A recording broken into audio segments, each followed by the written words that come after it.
Hello दोस्तों, आज हम लोग देखेंगे क्लास 10 निबंध। ठीक है, जो कि हर एग्जाम में पूछा जाता है। देखिए, जो हम लोगों का निबंध है, विज्ञान वरदान या अभिशाप पर लिखना है। ठीक है, तो देखिए, हम लोग निबंध पढ़ने से पहले लिखने से पहले हम लोग ये देखेंगे कि कैसे हम लोगों को लिखना है। ठीक है, निबंध कैसे लिखना है। तो देखिए, पहले हम लोग क्या करेंगे, निबंध पहले हेडिंग डालेंगे, विज्ञान वरदान या अभिशाप। ठीक है, हेडिंग डालकर उसके बाद लिखेंगे रूपरेखा। रूपरेखा को हेडिंग डाल देंगे। उसके बाद लिखेंगे पहला हो गया प्रस्तावना, दूसरा है विज्ञान वरदान के रूप में। ठीक है, और तीसरा है विज्ञान अभिशाप के रूप में, और चौथा उपसंहार। ठीक है, उपसंहार। अब देखिए, इतना तो लिख लेंगे। उसके बाद हम लोग क्या करेंगे, ये रूपरेखा है, जब तक रूपरेखा लिख कर इसे एक ब्रैकेट में बंद कर देंगे। ठीक है, इस तरफ कर इस तरफ कर देंगे।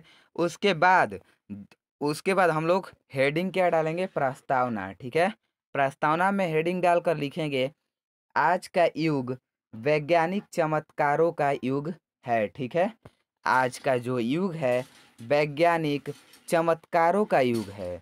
मानव जीवन के प्रत्येक क्षेत्र में आज विज्ञान ने आश्चर्यजनक क्रांति ला दी है। ठीक है, मतलब कि जो मानव जीवन में विज्ञान है ना, आश्चर्यजनक क्रांति ला दी है। देखिए, और आगे देखते हैं, मानव समाज की सारी गतिविधियां आज विज्ञान से परिचालित है। ठीक है, परिचालित है, मतलब यह कह रहा है कि जैसे कि हमारी विज्ञान है, मानव जीवन में पूरी गतिविधियां जो है पूरा विज्ञानी का ही है। ठीक है, अब देखते हैं, दुर्योजय प्राकृतिक पर विजय प्राप्त कर आज विज्ञान मानव का भाग्य विधाता बन बैठा है। ठीक है, मतलब कि जो है प्राकृतिक पर जो विज्ञान है वो मतलब कि विजय प्राप्त कर भाग्य विधाता बन बैठा है। ठीक है, अज्ञात रहस्यों की खोज में उसने आकाश की ऊंचाइयों से लेकर पाताल की गहराइयों तक नाप दी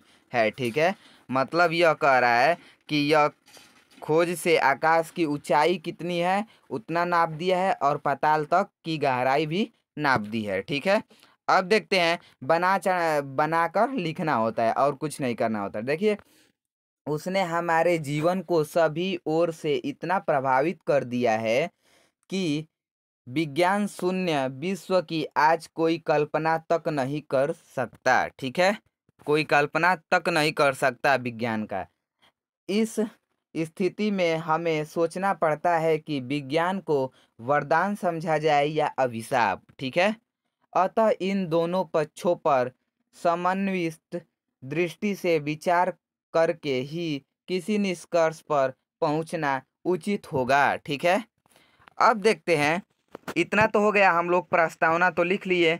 अब हेडिंग डालते हैं विज्ञान वरदान के रूप में। ठीक है, विज्ञान वरदान के रूप में। अब देखते हैं, आधुनिक मानव का संपूर्ण पर्यावरण विज्ञान के वरदानों के आलोक से आलोकित है। ठीक है, अब देखते हैं, प्रातः जागरण से लेकर रात्रि शयन तक के सभी क्रियाकलाप विज्ञान द्वारा प्रदत्त साधनों के सहारे ही संचालित होते हैं। इसका मतलब यह है कि जो हम लोग रात मतलब उठते समय और जब तक हम लोग सोते नहीं हैं, विज्ञान का ही दिया हुआ सब कुछ उपयोग करते हैं। ठीक है, अब देखते हैं जैसे कि जितने भी साधनों का हम अपने दैनिक जीवन में उपयोग करते हैं वे सब विज्ञान के ही वरदान है। इसलिए तो कहा जाता है कि आज का अभिनव मनुष्य विज्ञान के माध्यम से प्राकृतिक पर भी विजय पा चुका है। ठीक है, मतलब कि जो मनुष्य है प्राकृतिक पर कैसे विजय पाया है, तो विज्ञान के वजह से। ठीक है, अब देखते हैं, कुछ दिया है, आज की दुनिया विचित्र नवीन प्राकृतिक पर सर्वत्र है। ठीक है, सर्वत्र है, विजयी पुरुष आसीन हैं बंधे नर के करोस में वारी, विद्युत भाप हुक्म पर चढ़ता उतरता है पवन का ताप। ठीक है, अब देखते हैं जो है विज्ञान के इन विधियों वरदानों की उपयोगिता प्रमुख क्षेत्रों में निम्नलिखित है। ठीक है, जो विज्ञान के वरदानों की उपयोगिता है किस किस क्षेत्र में है देखते हैं। ठीक है, अब देखते हैं यातायात के क्षेत्र में प्राचीन काल में मनुष्यों को लंबी यात्रा तय करने में वर्षों लग जाते थे, मतलब कि कई वर्ष लग जाते थे लंबी यात्रा तय करने में, किंतु आज रेल, मोटर, जलोपात, वायुयान आदि के आविष्कारों से दूर स्थानों पर अतिशीघ्र पहुंचाता जा सकता है। ठीक है, पहुंचा जा सकता है। अब देखिए यातायात और परिवहन की उन्नति से व्यापार की भी काया पलट हो गई है। ठीक है, मतलब कि जो हम लोगों का साधन हो गया है रेल, मोटर, जलप्रपात, वायुयान से हम लोग क्या हो रहा है कि जो है व्यापार में भी उन्नति हो रहा है, क्योंकि हम लोगों का जो लंबी सफ़र है बहुत कम समय में तय कर ले रहे हैं। ठीक है, अब ख नंबर देखते हैं। संचार के क्षेत्र में बेतार के तार ने संचार के क्षेत्रों में क्रांति ला दी है। ठीक है, आकाशवाणी, दूरदर्शन, दूरभाष, टेलीफोन, मोबाइल फोन आदि की सहायता से कोई भी संचार क्षण भर में विश्व के एक छोर से दूसरे छोर तक पहुंचाया जा सकता है। ठीक है, मतलब कि इस टाइम ऐसे ऐसे टेक्नोलॉजी ला दिए हैं कि जो कि कोई भी समाचार है क्षण भर में पूरे देश में फैल जा रही है। ठीक है, अब देखते हैं कृत्रिम उपग्रहों ने इस दिशा में और भी चमत्कार कर दिखाया है। ठीक है, अब देखते हैं ग नंबर दैनंदिन जीवन में विद्युत के आविष्कारों ने मनुष्य की दैनंदिन सुख सुविधाओं को बहुत बढ़ा दिया है। ठीक है, वह हमारे कपड़ों धोती हैं। ठीक है, अब देखते हैं उन पर प्रेस करती हैं, भोजन पकाती हैं, सर्दियों में गर्म और गर्मियों में शीतल जल उपलब्ध कराती हैं तथा गर्मियों सर्दियों दोनों से समान रूप से हमारी रक्षा करती हैं। ठीक है, अब देखते हैं ग नंबर स्वास्थ्य एवं चिकित्सा के क्षेत्र में मानव को भयानक और संक्रमण रोगों से पर्याप्त सीमा तक बचाने का श्रेय विज्ञान को ही है। ठीक है, जैसे में देखिए कैसे कैसे हम लोगों का जैसे कि स्वास्थ्य और चिकित्सा के बारे में हम लोगों का इस टाइम बहुत सी जो है सॉल्व निकल चुका है। ठीक है, देखे एक्सरे, अल्ट्रासाउंड टेस्ट, एंजियोग्राफी, कैंट स्कैन आदि परीक्षणों के माध्यम से शरीर के अंदर के रोगों का पता सफलतापूर्वक लगाया जा सकता है। ठीक है, लगाया जा सकता है।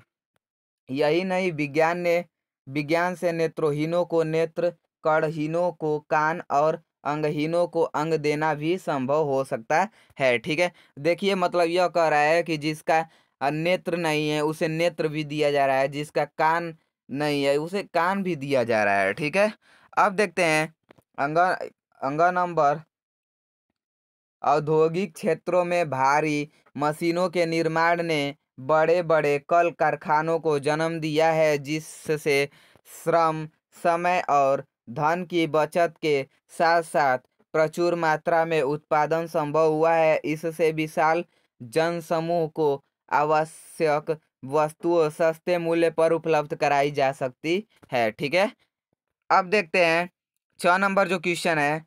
कृषि के क्षेत्रों में लगभग 130 करोड़ से अधिक की जनसंख्या वाला हमारा देश आज यदि कृषि के क्षेत्रों में आत्मनिर्भरता की ओर अग्रसर हो सकता है तो यह भी विज्ञान की ही देन है। ठीक है, मतलब कि जो कृषि के क्षेत्र में आत्मनिर्भर हो गए हैं जो आदमी, वो किसका देन है?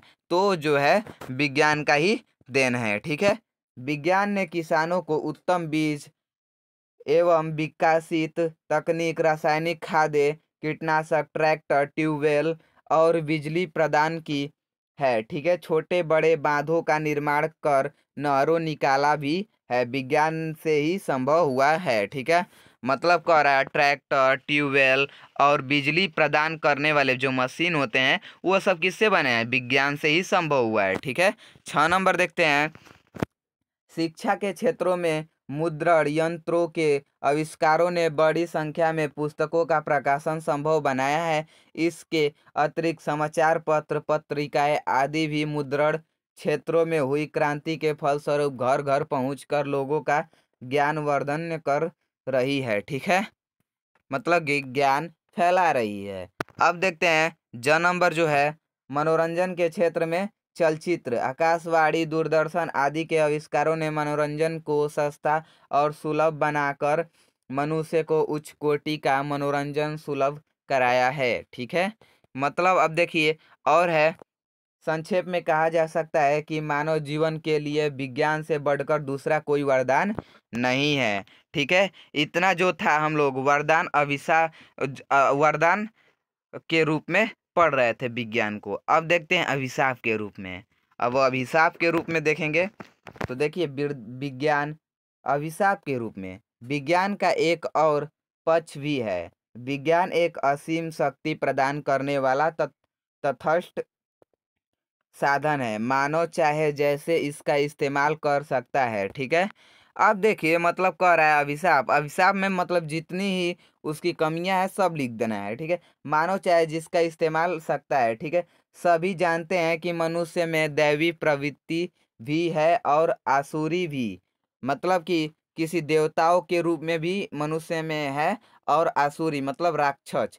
देखिए अब देखते हैं, सामान्य रूप से जब हम मनुष्य की दैवी प्रवृत्ति प्रबल प्रबल रहती है तो वह मानव कल्याण के कार्य करता है। ठीक है, और आसुरी रहेगी तो वो क्या करेगा, विनाश का ही कार्य करेगा। परंतु किसी भी समय मनुष्य की आसुरी प्रवृत्ति प्रबल होते ही कल्याणकारी विज्ञान एकाएक प्रबलतम विश्वास एवं सहारक शक्ति का रूप ग्रहण कर सकता है। ठीक है, ग्रहण कर सकता है।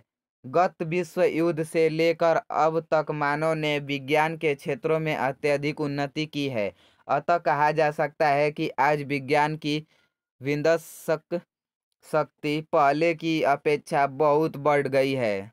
ठीक है, बहुत बढ़ गई है, मतलब यह कह रहा है कि जो इस टाइम है विज्ञान का बहुत ही कुछ रहे। देखिए अब साधनों के अतिरिक्त अन्य अनेक प्रकार से भी विज्ञान ने मानव का अहित किया है। ठीक है, विज्ञान ने भौतिकवादी प्रवृत्ति को प्रेरणा दी है जिसके परिणाम स्वरूप धर्म एवं अध्यात्म से संबंधित विश्वास थोथे प्रतीत होने लगे हैं। ठीक है, मानव जीवन के पारस्परिक संबंध भी कमजोर होने लगे हैं। ठीक है, इतना तो हो गया। और देखते हैं, आज विज्ञान के ही कारण मानव जीवन अत्यधिक खतरों से परिपूर्ण तथा असुरक्षित हो गया है। ठीक है, देखते हैं कंप्यूटर तथा दूसरी मशीनों ने यदि मानव को सुविधा के साधन उपलब्ध कराए हैं तो साथ साथ रोजगार के अवसर भी छीन लिए हैं। ठीक है, अब देखते हैं, एक होता है ना कि कोई भी अच्छाई होती है तो उसमें कुछ बुराई भी होती है, यही है इसमें। विद्युत विद्युत विज्ञान द्वारा प्रदत्त एक महान देना है, परंतु विद्युत का एक मामूली झटका ही व्यक्ति की इहलीला समाप्त कर सकता है। ठीक है, विज्ञान के दिन प्रतिदिन होते जा रहे नवीन आविष्कारों के कारण मानव पर्यावरण असंतुलित भी फंस चुका है। ठीक है, अब देखते हैं, सुख सुविधाओं की अधिकता के कारण मनुष्य आलसी और आराम मतलब बनता जा रहा है। ठीक है, आराम मतलब बनता जा रहा है जिससे उसकी शारीरिक शक्ति का हाथ से हो रहा है। अनेक नए नए रोग उत्पन्न हो रहे हैं तथा उसमें सर्दी और गर्मी सहने की क्षमता घट गई है। चारों ओर का कृत्रिम कृत्रिम आडंबर युक्त जीवन इस विज्ञान की ही देन है। ठीक है, विज्ञान के इस विनाशकारी रूप को दृष्टि में रखकर महाकवि दिनकर मानव को चेतावनी देते हुए कहते हैं, क्या कहते हैं देखते हैं, सावधान मनुष्य, यदि विज्ञान है तलवार तो इसे दे फेंक, तजकर मोह स्मृति के पार खेल सकता तू नहीं, ले हाथ में तलवार, काट लेगा अंग, तीखी है बड़ी यह धार। ठीक है, अब देखते हैं उपसंहार। ठीक है, यही लास्ट में हम लोग लिख देंगे। विज्ञान सचमुच तलवार है, जिससे व्यक्ति आत्मरक्षा भी कर सकता है और अनाड़ीपन में अपने अंग भी काट सकता है। ठीक है, इसमें दोष तलवार का नहीं, उसे प्रयोग करने वाले का होता है। ठीक है, विज्ञान ने मानव के सम्मुख असीमित विकास का मार्ग खोल दिया है, जिससे मनुष्य को संसार से बेरोजगारी, भूखमरी, महामारी आदि को समूल नष्ट कर विश्व को अभूतपूर्व सुख समृद्धि की ओर ले जा सकता है। किंतु यह तभी संभव है जब मनुष्य में आध्यात्मिकता दृष्टि का विकास हो, मानव कल्याण की देखते हैं और आगे मानव कल्याण की सात्विक भावनाएं जागे। अतः स्वयं मानव को ही यह निर्णय करना है कि वह विज्ञान को वरदान रहने दे या अभिशाप बना दे। ठीक है, इतना ही था। मिलते हैं अगले वीडियो में, तब तक के लिए धन्यवाद।